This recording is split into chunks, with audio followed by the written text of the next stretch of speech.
la sugerencia que hago es que, además de ganar el gobierno, porque esa es una sugerencia, ganar el gobierno, sería mucho más fácil con un gobierno amigo de los trabajadores el plan de transición y reconversión laboral que si no. Pero los planes de peticiones deberían encaminarse ahí. Yo creo que debería haber una actividad mancomunada de todo el sector minero energético para plantear frente al Estado,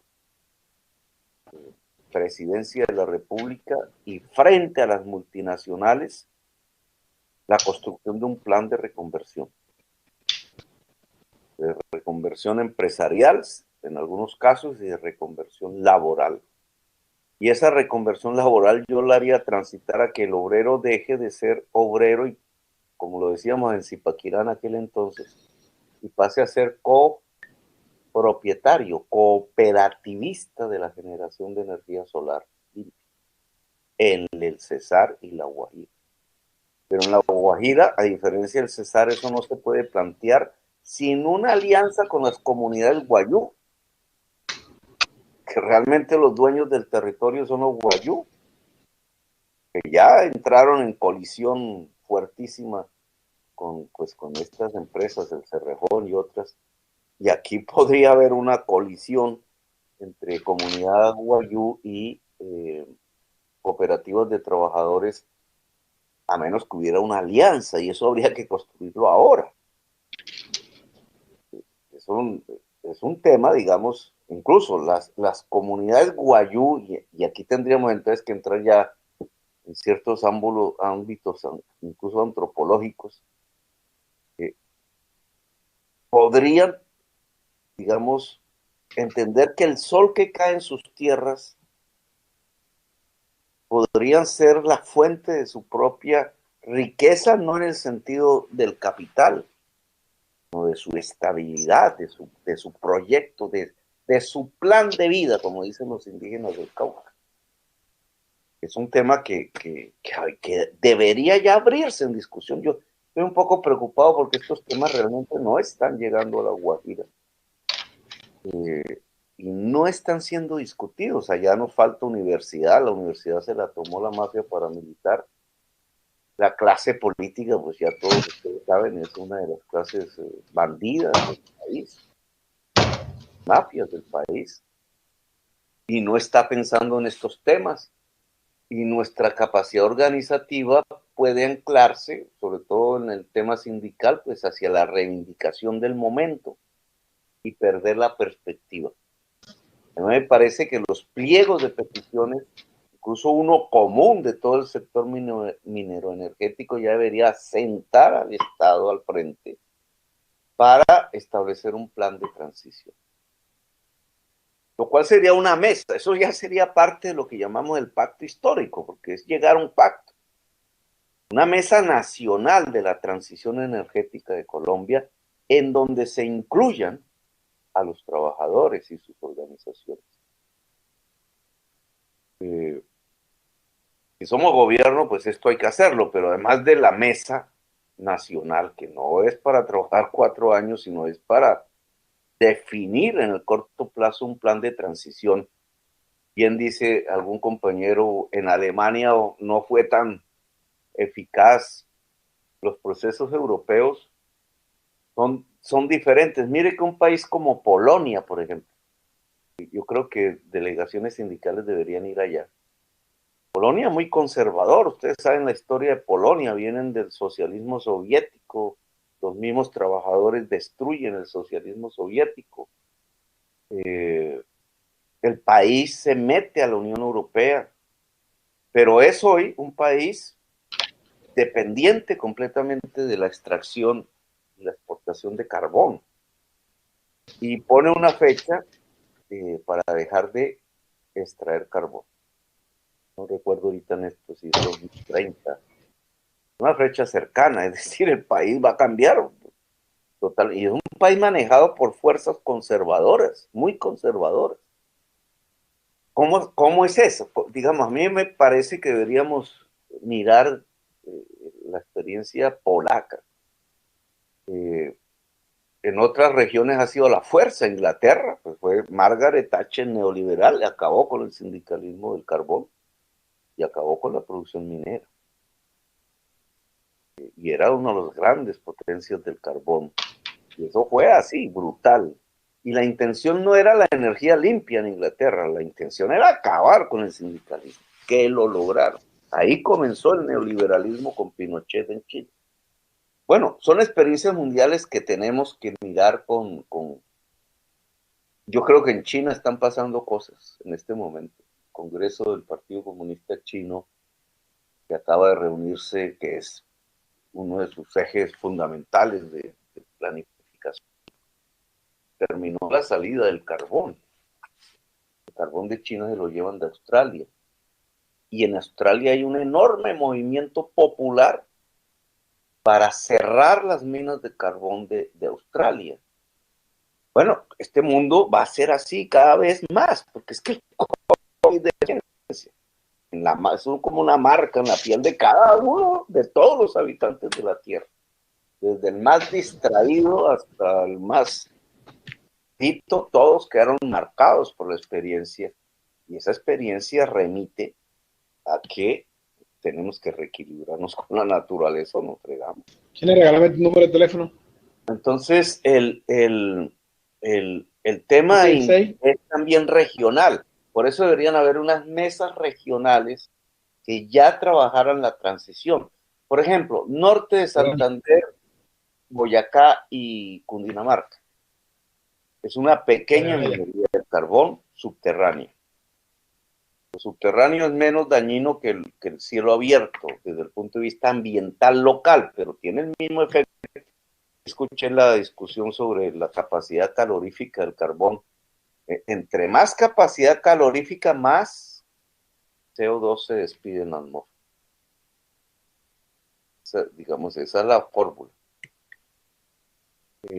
Hay una tesis de quitarle el carbón al carbón, pero eso ha fracasado como experimento.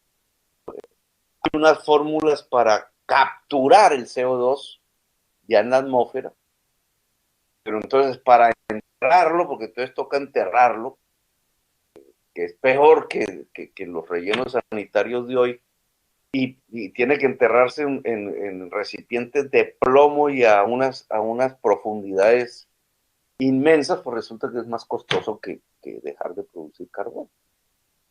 Entonces, digamos, la realidad es que tenemos que acomodarnos a un mundo sin carbón. Y será un mundo sin petróleo, pero regionalmente, por ejemplo, Cundinamarca, Boyacá y norte de Santander, pequeña minería. ¿Cómo es la reconversión laboral allí? Que no es lo mismo que en La Guajira y el Cesar. Se ha movido en regiones con un contexto cultural más ligado a la agricultura, por ejemplo. Pero a la agricultura, pienso por allá en Cubará, en las regiones de la frontera entre Boyacá y norte de Santander y Arauca, esa agricultura pues dejó de ser rentable. El Estado acabó con todo el apoyo a la agricultura y obviamente pues la gente no tuvo otra fórmula que cavar huecos en la tierra para sacar carbón. Ahora, si volvemos a esa agricultura otra vez poderosa, pues tendríamos un mecanismo de traslado de la actividad minera carbonífera pequeña de estas regiones hacia la agricultura y la agroindustria. Pero eso hay que ponerlo en papel, medirlo en términos de dinero, en términos de la nueva contabilidad del mundo, que es las emisiones de CO2 equivalentes, la nueva contabilidad que hay que implementar. Y cada mesa regional de transición energética debería entonces llegar a la formulación de un plan. Y eso es en el corto plazo, no en el largo plazo. La ejecución de eso, que si quedó bien, que nos equivocamos, bueno, es la experiencia humana en algo que tiene que ser innovador, pero es la transición energética de Colombia. Las termoeléctricas, que generan 3.6 gigas de energía de las 16 gigas que se producen en Colombia. pues esas termoeléctricas que son privadas, ¿no? Y tienen esos contratos que llamaban, que hizo César Gaviria, de largo plazo, o sea, que se les paga incluso por no generar energía. Hay que mirar las fechas de terminación de esos contratos, pero las fechas de terminación de esos contratos deberían ser las fechas de terminación de las termoeléctricas. Entonces tendríamos que reemplazar 3.6 gigas anuales de generación eléctrica por eso mismo, más el crecimiento de las necesidades en términos de energía. Entonces, eso es lo que se podría producir en los techos de las casas, en el Cesar, en la Guajira, en el desierto del Huila, y hay unas zonas en el Guaviare y en el corredor industrial de Boyacá que son propicias para este tipo de generación eléctrica solar. La demanda por energía eléctrica, no hemos hablado de ese tema, es otro tema, pero solo lo menciono. Por ejemplo, toca electrificar el transporte. Las troncales de lo que llamamos en Bogotá Transmilenio, que tiene diversos nombres en ciudades diferentes, deben convertirse en tranvías o en líneas de metro en la ciudad de Bogotá.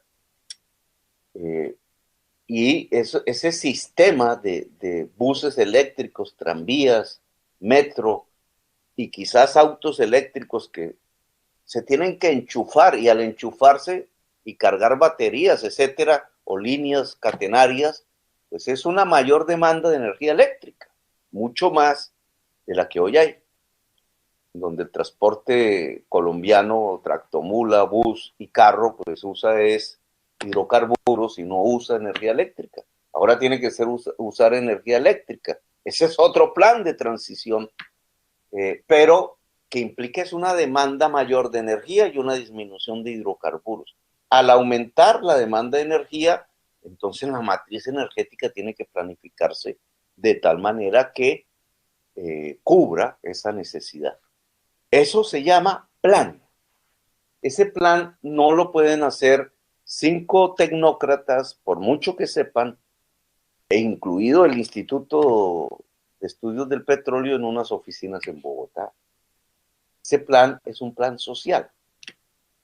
Claro, implica también la técnica, no estoy rechazando para nada ni la técnica ni la ciencia, sino que tiene que juntarse es con las fuerzas sociales. Aquí hemos hablado de guayús, de pequeña minería empresarial, de trabajadores de esa pequeña minería, de agricultura, de trabajadores de multinacionales de la minería a cielo abierta, de Ecopetrol, de su fuerza laboral. Todo esto es un conglomerado social que tiene que pactar la fórmula de la transición con el Estado y quizás con una serie de empresas privadas que podamos meter en este. El hacer esto, yo creo que debería arrancar de los pliegos de petición. Yo creo que los pliegos de petición no deberían centrarse exclusivamente en el tema de la cotidianidad laboral, como si este contexto que estoy mencionando aquí no existiera, como si la minería fuera a aguantar 50 años más y todo siguiera igual, porque no va a ser. Entonces el pliego de petición ya tiene que adaptarse a demandar el plan de la transición, a sentar al Estado en la negociación, a crear mecanismos que al principio quizás no funcionen bien, pero poco a poco irán mejorando. A lo mejor habrá ayuda internacional financiera, pero siempre, como alguien dijo, hay que contar sobre las propias fuerzas. El mundo debate esto. Se aprobó la generación de fondos de adaptación, de mitigación, etcétera, pero de los 100,000 millones de dólares que dijeron que iba a tener el fondo, no creo que no ha llegado ni 10 millones de dólares. Y estas son las discusiones mundiales. El cambio de Trump por Biden de pronto ayuda en estas circunstancias. Pero hay que comenzar. Claro, comenzamos cogiendo el toro por los cachos, hablando del tema. Aquí, digamos, esta es una buena circunstancia. El sindicalismo del sector minero energético tiene que asumir la discusión. prepararse, indudablemente. De esto hay mucha literatura en el mundo. No dejarse engañar de la literatura negacionista, pagada precisamente por las grandes corporaciones carboneras y petroleras, que son un gran poder mundial. Pero coger las experiencias, ojalá incluso físicamente poderlas, si se pudiera ver, las que ya están ocurriendo en el mundo, mirar el mundo chino, que es clave para este tema, el plan de Biden, que seguramente va a seguir el de Obama, que lo hundió la Corte Suprema de ellos, pero ya detuvo, fíjense lo que ha hecho ya Biden, detuvo el oleoducto, iba de Canadá y que había provocado una insurrección indígena, pero Sioux detuvo la construcción de eso, Keystone creo que se llama. Y fue una pelea social inmensa en los Estados Unidos y Canadá. Y congeló los planes de fracking. Que de fracking que estaba viviendo la época de oro de la autosuficiencia petrolera de Estados Unidos, de la que se vanagloriaba Trump, y lo detuvo. Entonces, indudablemente están pasando cosas en el mundo que hay que mirar, incluso físicamente. Ligarse a los sindicatos de estos sectores a nivel mundial, porque esas experiencias mundiales nos van a ayudar mucho a no repetir errores, por ejemplo. Obviamente no podemos imitarlas porque Colombia es Colombia, no es Polonia, no es Estados Unidos, no es Alemania. Nosotros tenemos que adaptar esto a las circunstancias reales de Colombia. Pero yo creo que esta discusión, la posibilidad que en los pliegos se empiece a discutir la posibilidad de crear las mesas de planificación de la transición energética a escala regional y nacional en el momento en que los gobiernos lo quieran o elijamos un gobierno popular para el año 2022, que su primer día de mandato tiene que iniciar este proceso, que hay que llenar de datos, porque aquí podemos pronto pensar cosas que al moverlo ya hacia los números pues no es tan fácil. 1 millón de hogares generando energía eléctrica solar significan 8 millones de paneles solares. Instalarlos no es difícil y obviamente implica una fuerza de trabajo, pero hay 8 millones de paneles solares asequibles para Colombia. Las universidades como la UIS, por ejemplo, en Santander, que tienen facultades de ingeniería de petróleo, se llama así la carrera, ya están reconvertiendo la carrera de tal manera que no solamente se estudie cómo extraer petróleo y la química del petróleo, etcétera, sino, por ejemplo, las energías limpias, de tal manera que esos muchachos y muchachas que salgan de ahí, una vez me encontré un ingeniero de esos muy bravo conmigo, porque claro, yo lo que le estaba diciendo era que su carrera pues no tenía mucho futuro, pero no es que yo sea el que haga eso, es el mundo el que lo está diciendo. Es decir, si estas facultades no empiezan a darle otras perspectivas a esos ingenieros, abrir especializaciones, cátedras en los pregrados, especializaciones para los que ya estudiaron ingeniería de petróleos hacia el tema de energías limpias, de tal manera que se vuelvan multifacéticos y entonces puedan transitar de un mundo que se agota hacia un mundo que se amplía. Entonces, ¿quién nos va a instalar los 8 millones de paneles solares si no tenemos ingenieros, ingenieras y trabajadores capacitados para este tema? Tenemos que tenerlos, y eso implica universidad, y eso implica SENA, y eso implica organización social para el tema. Bueno, yo no me extiendo más. Creo que ha sido una buena oportunidad de diálogo aquí. Edwin Palma, esta charla que se ha extendido y los diferentes dirigentes de trabajadores y lideresas de trabajadores que aquí se expresaron,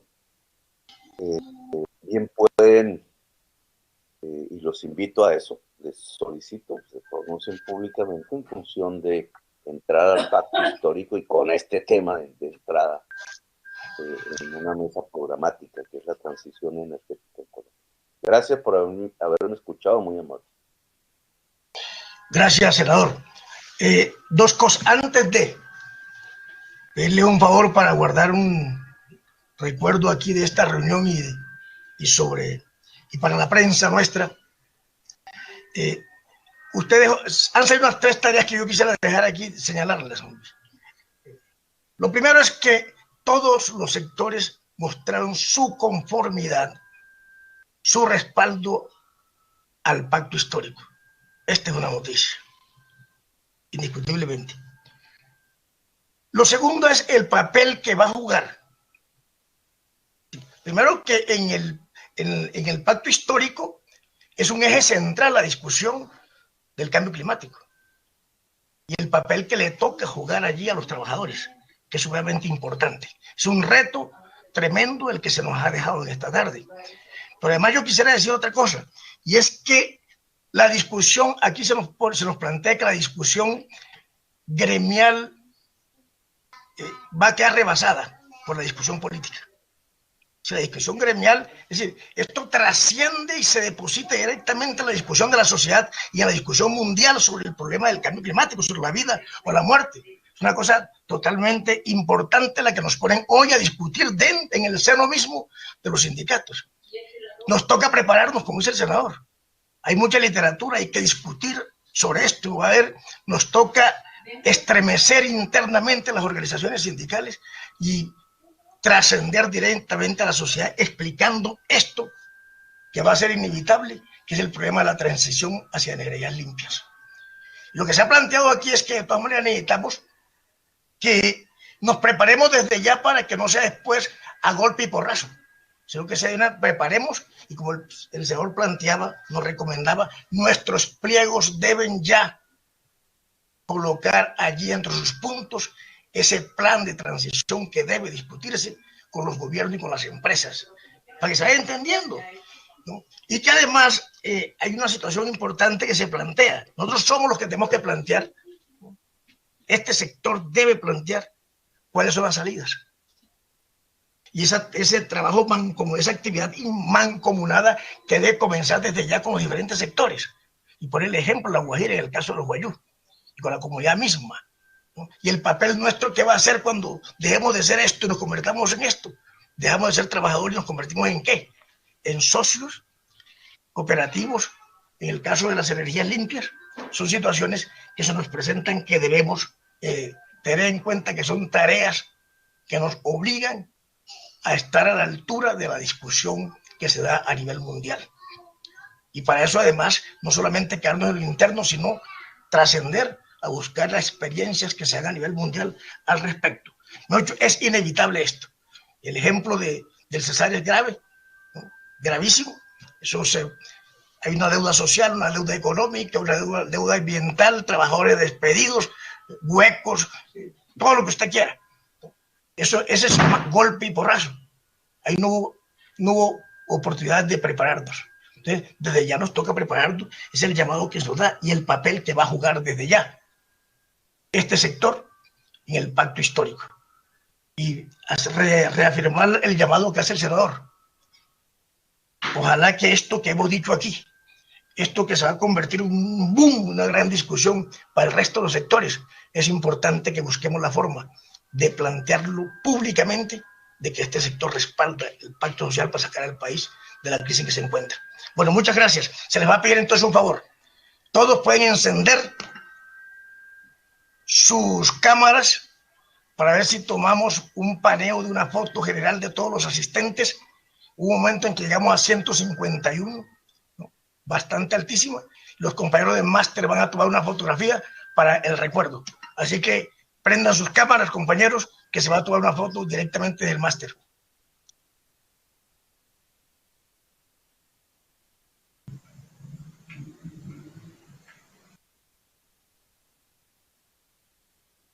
¿Ya están todos o faltan algunos?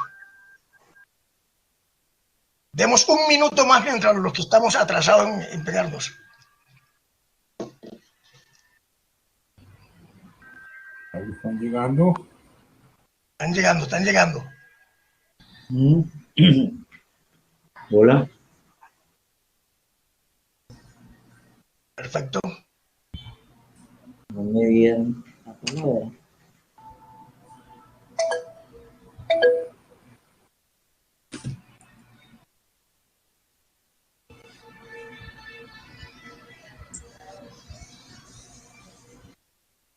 Compañero Daniel en Master, ¿nos dice si ya tomó la foto o esperamos?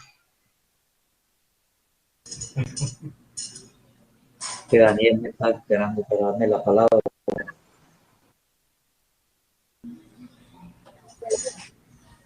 ¿Listo? Un segundo. Augusto, ya estamos listos. Un segundo. La posibilidad de un debate a las multinacionales por lo que están haciendo en el Cesar, senador, ¿es posible? No hay que recabar la información. Tienen que enviarle toda la información necesaria para que él estudie la posibilidad de hacerlo.